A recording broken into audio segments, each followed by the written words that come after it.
व्यापार के नाम पर भारत की संपदा लूटने आई अंग्रेजी ईस्ट इंडिया कंपनी पूरे भारत को अपने कब्जे में करने लगी थी। मुगल साम्राज्य अपने पतन पर था। देश की अधिकतर बड़ी रियासतें या तो पूरी तरह कंपनी के कब्जे में थी या तो संधि के दबाव में उनके सारे कूटनीतियों फैसले करने का अधिकार ईस्ट इंडिया कंपनी के हाथ में था। इस राजनीति टूट फूट के बीच में एक राज्य ऐसा था जो अंग्रेजों को काबू न आ पाता।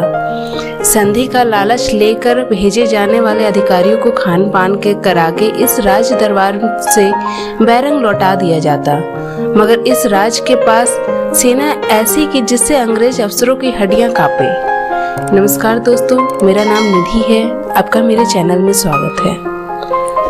कुछ साल पहले तक जिस अफगान सेना की बर्बरता के किस्से दुनिया भर में टहला करते थे, उस अफगान सेना को सिख सेना ने परास्त कर दिया और उनसे छीन लिया मुल्तान। फिर से अफगान सिख युद्ध होता है और इस बार सिख सेना ही उनसे सोफिया क्षेत्र खींच लिया।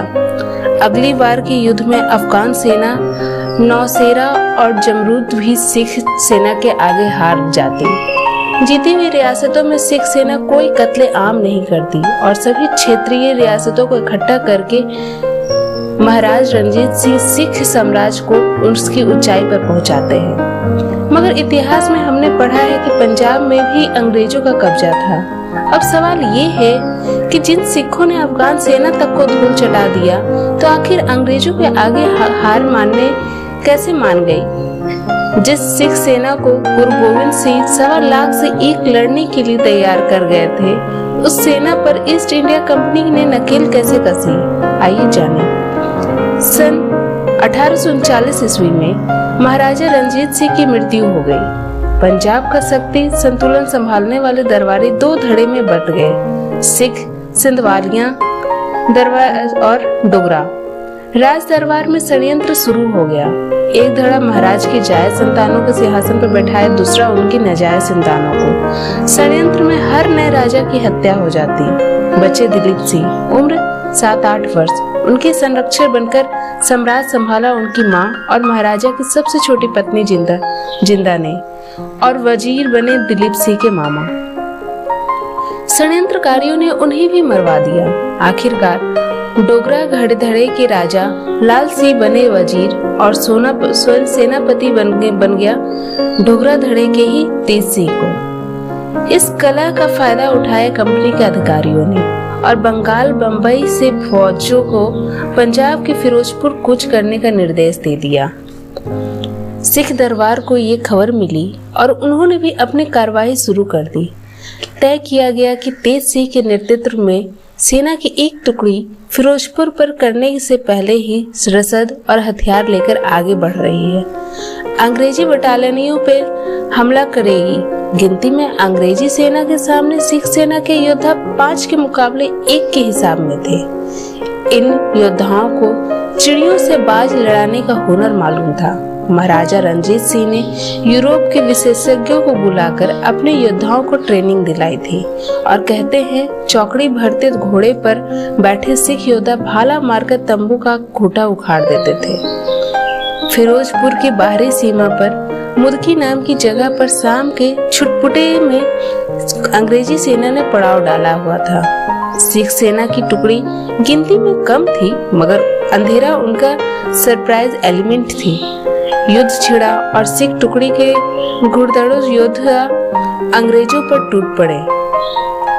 सिख सेना के पास अत्याधुनिक यूरोपियन असला ग्रेपशॉट भी था। अंग्रेजी सेना अंधेरे में लड़ने की बिल्कुल भी अभ्यस्त नहीं थी।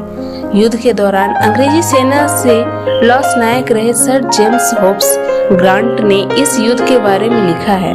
वास्तव में यह भयानक और उदासी भरी रात थी और युद्ध के इतिहास में शायद ही कभी ब्रिटिश सेना इतने बड़े पैमाने पर भी जान के करीब थी। British Major General Sir Robert Henry Sale, जिसे फाइटिंग बॉब सेल कहा जाता था, की मृत्यु इस युद्ध में हुई। इस युद्ध को अंग्रेजों ने मिडनाइट मुदकी का नाम दिया था, मगर युद्ध की नियति ईस्ट इंडिया कंपनी ने पहले ही अपने पक्ष में तय कर ली थी। कैसे? डिवाइड एंड रूल से। सिख दरबार महाराष्ट्र में वजीर रहे लाल सिंह और सेनापति सिंह तेज सिंह दौलत और अपनी निजी रियासत के लालच में अंग्रेजों से मुड़ चुके थे। लाल सिंह ने अपनी रणनीति की खबर चिट्ठी में अंग्रेजी अधिकारियों को भिजवा दिया था। इधर युद्ध में अंग्रेजी सेना की हार लगभग तय थी। उनकी सेनाओं में घबराहट फैल चुकी थी, खेमा बिखर गया था। तभी सिख सैनिक को अचंभित करते हुए सेनापति तेज सिंह ने आदेश दिया कि अब वापस चलो। सैनिकों की राय थी कि अंग्रेजी सैनिकों की रसद और असला ही छीन लिया जाए, मगर तेज सिंह ने आगे कुछ भी करने से रोकते हुए सिख को लौटने का हुक्म दे दिया। लौटती हुई सेना देखकर अंग्रेजों की हिम्मत बढ़ी और पीछे से आ रही सेनाओं को दूसरे रास्ते से भेजकर सिख सेना पर हमला के लिए कहा गया। युद्ध में आधे से भी कम हो चुके सिख सैनिक बहुत देर तक अंग्रेजी सेना के हमले का जवाब नहीं दे सके। हमले को गई सैन्य टुकड़ी काल की भेंट चढ़ गई। केवल मुट्ठी भर सैनिकों को लेकर तेज सिंह जिंदा लौट आया। 18 दिसंबर सन 1845 में मुदगी सिख साम्राज्य में अंग्रेजी घुसपैठ का पहला दरवाजा बना और फिर धीरे धीरे इस तरह अंग्रेजी अपना शासन पंजाब में स्थापित किया। तो ये था हमारा कहानी। इसी तरह के और भी इंटरेस्टिंग इतिहास की जानकारियां सुनने के लिए आप मुझसे जुड़े रहें। धन्यवाद।